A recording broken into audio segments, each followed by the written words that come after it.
أسرة الشعراوي تقاضي طارق الشناوي بعد الإساءة لإمام الدعاة.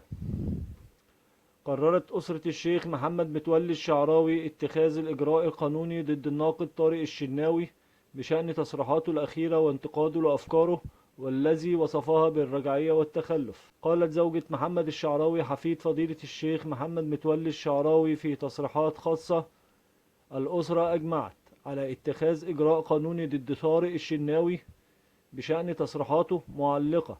الإجراءات القانونية هي اللي هتتكلم وسنأخذ إجراء قانوني ضده. الناس بقت بتتكلم لما الشيخ الشعراوي توفى، كانوا فين وهو عايش؟ أي حد عايز يتشهر بيطلع يتكلم وبيجيبوا سيرته في اللي فات.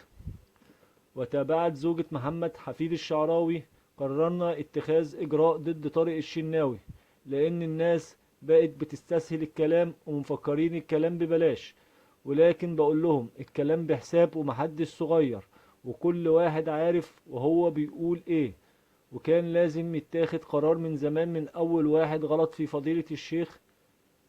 واضافت زوجة محمد حفيد الشعراوي مش محتاج حد يطلع يتكلم او يشوه سمعته ولا يتكلم بالزور عنه لانه قيمة كبيرة.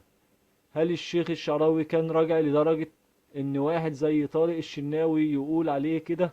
احنا مش موافقين على اي كلمة بيقولها وتاريخ الشعراوي يتكلم عنه.